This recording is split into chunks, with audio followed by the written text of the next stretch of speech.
हरिओम. योगदास श्री जय गणेश जोशी लिखित श्रीकृष्ण भीष्म स्वर्गारोहण. राज्यकारभार करू लागल्यावर एका सकाळी युधिष्ठिर श्रीकृष्णाकडे गेला. पांडवांचे हित जपून राज्य मिळवून दिल्याबद्दल त्याने श्रीकृष्णाचे पुन्हा गुणगान केले. परंतु श्रीकृष्णाचे त्याच्याकडे मुळीच लक्ष नव्हते. त्यावेळी युधिष्ठिराला श्रीकृष्णाचे अद्भुत दर्शन झाले. निळ्या मेघाप्रमाणे कांतिमान, बहुरंगी रत्नांनी आणि सुवर्ण अलंकारांनी आभूषित असलेला श्रीकृष्ण एका विशाल पलंगावर प्रशांतपणे आसनस्थ होता. त्याचा देह ओजस्वी तेजस्वी दिसत होता. त्याने पितांबर परिधान केला होता. त्याच्या छातीवर उगवत्या सूर्याप्रमाणे कौस्तुभमणी मोठे विलोभनीय असे शोभून दिसत होते. ते पाहून युधिष्ठिर श्रीकृष्णाला म्हणाला, अच्युता, यावेळी तू जागृती, स्वप्न आणि सुषुप्ती या पलीकडे, देहाच्या पलीकडे तुरिया अवस्थेत कोणाचे ध्यान लावले आहेस? तू सर्वस्वाचा निग्रह केला आहेस. तुझी सर्व इंद्रिये आत्म्याचे ठायी एकरूप झाली आहेत.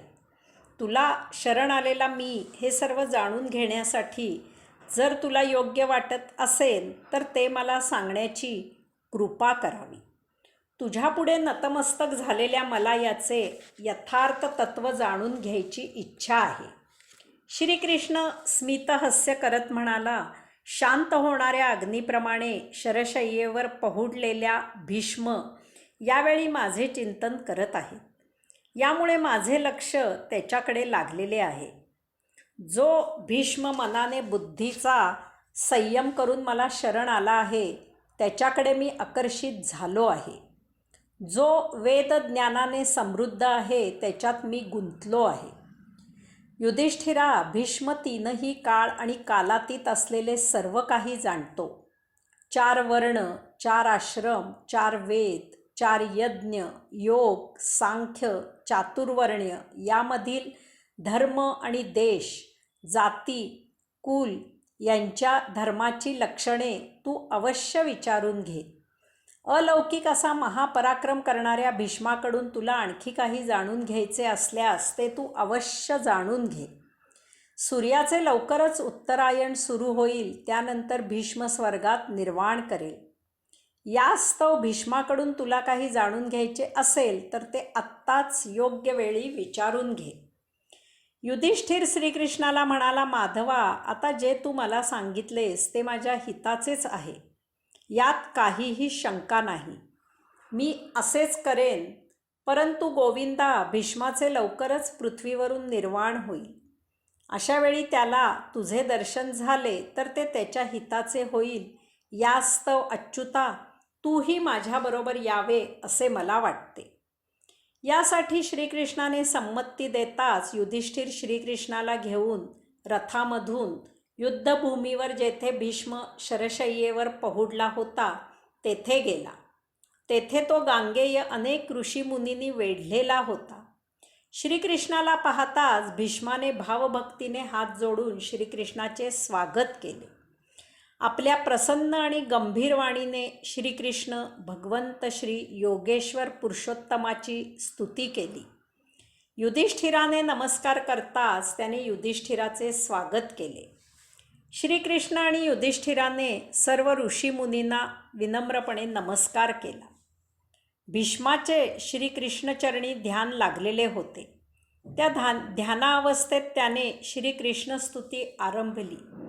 ती फार दीर्घ आहे आणि महाभारतकारांनी ती विस्ताराने दिली आहे. श्रीकृष्ण स्तुती झाल्यावर भीष्माने श्रीकृष्णाला नमस्कार केला. त्यावेळी श्रीकृष्णाने त्याला त्रिभुवनाचे दर्शन होईल असे दिव्य ज्ञान दिले आणि तो सात्यकी आणि पांडवांसह तेथून कुरुक्षेत्राकडे गेला. तेथे सर्वजण रथामधून खाली उतरले. त्यावेळी श्रीकृष्णाने भगवान परशुरामाच्या जन्मकथेचे आणि महान शौर्याचे वर्णन केले.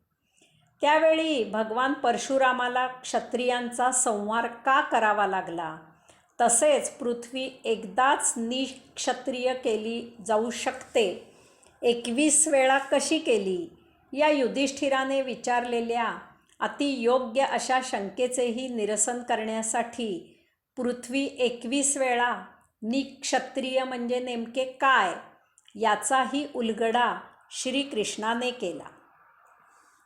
यानंतर ते सर्व पुन्हा भीष्म पितामहांजवळ आले. श्रीकृष्ण भीष्माला म्हणाला की युधिष्ठिर आपल्या धर्माबद्दल काही शंका विचारू इच्छितो. या युद्धामुळे तो विचलित झाला आहे. त्याच्या मनाला शांती मिळावी या इच्छेने तो आपल्याला काही विचारू इच्छित आहे. तथापि युद्धामध्ये घडलेल्या प्रसंगामुळे लज्जित होऊन आपल्या पुढे यायला त्याला संकोच वाटत आहे. तथापि भीष्माने युधिष्ठिराला प्रेमाने जवळ बोलविले आणि सांगितले की हे तात, तू संकोच मनाने तुला जे विचारायचे आहे ते विचार. त्यावेळी सूर्य अस्ताला जात होता. यास्तव भीष्माची परवानगी घेऊन दुसऱ्या दिवशी पुन्हा तेथे येण्याचे ठरवून भीष्माला नमस्कार करून त्याला प्रदक्षिणा घालून ते सर्व हस्तिनापुराला परत आले. तेथे ते आपल्या महाली विश्रांती घेण्यासाठी गेले. दुसऱ्या दिवशी सकाळी पांडव श्रीकृष्णासह भीष्म पितामहांना भेटण्यासाठी रणांगणावर आले. तेथे अगोदरच सर्व ऋषीमुनी उपस्थित झालेले होते. श्रीकृष्णाने आणि पांडवांनी सर्व ऋषीमुनींना आणि भीष्माला नमस्कार केला. श्रीकृष्णाने भीष्माला कुशल विचारले तेव्हा भीष्म त्याला म्हणाला की ऋषिकेशा, तू स्वतः येथे सर्व ज्ञाता उपस्थित आहेस. असे असताना युधिष्ठिराला आपल्या सद्गुरूसमोर उपदेश करणे माझ्यासाठी योग्य नाही. तसेच मला शरशय्येवर बाणांचे फार कष्ट होत आहेत. त्यावेळी श्रीकृष्णाने त्याला अशा प्रकारे कष्ट न होण्यासाठी वर दिला. तत्क्षणी भीष्माला बाणांमुळे होणारे क्लेश नष्ट झाले. तसेच श्रीकृष्णाने भीष्माला सांगितले की तू धर्म यथार्थ जाणतोस आणि यास्तव युधिष्ठिराला उपदेश करायला तूच योग्य आहेस.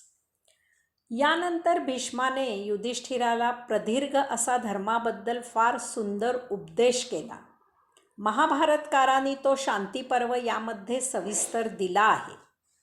सूर्याची दिशा बदलून उत्तरायणाला प्रारंभ झाल्यावर आता पितामह भीष्म केव्हाही स्वर्गारोहण करेल हे जाणून राजा युधिष्ठिराने अंत्यदहनाची सर्व तयारी करून रणांगणावर पाठवून दिली. त्यानंतर तो स्वतः श्रीकृष्ण, कुंती, धृतराष्ट्र, गांधारी, अन्य पांडव, विदुर, राजपरिवार इत्यादी सर्वांना घेऊन रणांगणावर गेला. तेथे सर्व ऋषीमुनी अगोदरच आलेले होते. त्यांना सर्वांनी नमस्कार केला. त्यानंतर त्या सर्वांनी भीष्माला वंदन केले. भीष्माने सभोवार उभे असलेल्या सर्व भारतांना पाहिले. युधिष्ठिराचा हात धरून तो बसला आणि खड्या आवाजात म्हणाला, युधिष्ठिरा, तू सर्वांसह आलास ते चांगले केलेस. कारण आता भगवान सहस्त्र किरण सूर्याने दिशा बदललेली आहे. शरशय्येवर निद्रिस्त होऊन आज 58 दिवस झाले आहेत. चंद्रमासाचा हा माघ महिना सुरू असून ह्या शुक्ल पक्षाचे 3च भाग शिल्लक आहेत. म्हणजेच त्या दिवशी माघ शुद्ध अष्टमी होती. त्यानंतर भीष्माने राजा धृतराष्ट्राला बोलावले आणि त्याला समयसूचक योग्य असा समुपदेश केला. राजा, पुत्रा, पांडव हे तुझ्या भावाचे पुत्र आहेत. म्हणजे तुला पुत्रा समान आहेत. ते धर्मपरायण असून तुझ्या आज्ञेत राहतील. तुझे पुत्र दुष्टबुद्धीचे होते. त्यांच्याबद्दल शोक करू नकोस. ह्या गोष्टी होणारच होत्या हे जाण. एवढे बोलून भीष्माने श्रीकृष्णाला म्हटले, श्रीकृष्णा, भगवंत श्री योगेश्वरा, पुरुषोत्तमा, मी तुला प्रणाम करतो. मी तुला शरण आहे. अर्जुन आणि तू नरनारायणाचे अवतार आहात हे मी प्रथमपासूनच जाणतो. कृष्णा, कमलनयना, पांडवांचे रक्षण कर, माझे रक्षण कर. वैकुंठाच्या पुरुषश्रेष्ठा, आता मला देह सोडायची अनुज्ञा दे. त्यावर श्रीकृष्णाने म्हटले, भीष्मा, मी तुला देह सोडायची अनुज्ञा देतो. तू वसूंची प्राप्ती करून घे. तुझ्याकडून कोणतेच पाप घडलेले नाही. तू जणू दुसरा मार्केंडेयच आहेस. एखाद्या सेवकाप्रमाणे मृत्यू विनम्रपणे तुझ्या अधीन होऊन राहिला आहे. भीष्माने सर्व सुहृदांना आलिंगन दिले आणि म्हटले, मला आता देह सोडायचा आहे. यासाठी आपण सर्वांनी मला अनुमती द्यावी. सर्वांनी सत्यासाठीच प्रयत्न करावा. सत्य हेच श्रेष्ठ सामर्थ्य आहे. आपण भारतांनी नेहमी स्नेहपूर्ण राहावे. आत्मनिग्रह करावा. भारत हो, ज्ञानियांचा आदर करावा. धर्मनिष्ठ राहावे. सतत तप करावे. त्यानंतर भीष्म क्षणभर स्तब्ध झाला. नंतर त्याने शरीराला आधार असलेली विविध स्थाने क्रमाक्रमाने धारण केली. त्याबरोबर त्या स्थानांना आधार असलेले एक एक बाण गळून जमिनीवर पडले. भीष्माने प्राणाचा निरोध केला. अंततः त्याने ब्रह्मरंध्र भेद करून टाळूच्या मध्यामधून प्राण सोडला. त्यावेळी सर्वांनी पाहिले की त्याच्या टाळूमधून एक महातेजस्वी उल्का बाहेर आली आणि अंतराळात विलीन झाली. गायकांनी सामगायन केले. पांडव, सात्यकी, विदुर इत्यादींनीही चंदनाची चिता रचली. त्यांनी सुगंधी द्रव्ये आणि सुगंधी फुलांनी पितामह भीष्मांचा देह सजविला आणि युधिष्ठिरादी पांडवांनी त्याला अग्नी दिला. एक महान पितृभक्त, आजीवन प्रतिज्ञा पालन करणारा, राज्याशी आणि क्षात्रधर्माशी एकनिष्ठ असलेला, अपराजित, अजोड योद्धा अनंतात विलीन झाला. त्यानंतर पांडव सर्वांसह पवित्र गंगा नदीवर गेले. तेथे त्यांनी उत्तर क्रिया केली. त्यावेळी पाण्यामधून गंगा बाहेर आली. तिने विलाप केला की माझा पुत्र अजिंक्य, अजोड, पराक्रमी असूनही तो शिखंडी करून कसा मारला गेला. त्यावेळी श्रीकृष्णाने भीष्म शिखंडी कडून मारला गेला नसून तो अर्जुनाकडून मारला गेला आहे आणि त्याला वसू अशी अतिशय उच्च गती प्राप्त झाली आहे असे सांगून तिचे सांत्वन केले. त्याबरोबर गंगा शांत झाली आणि पाण्यात निघून गेली. हरिओम.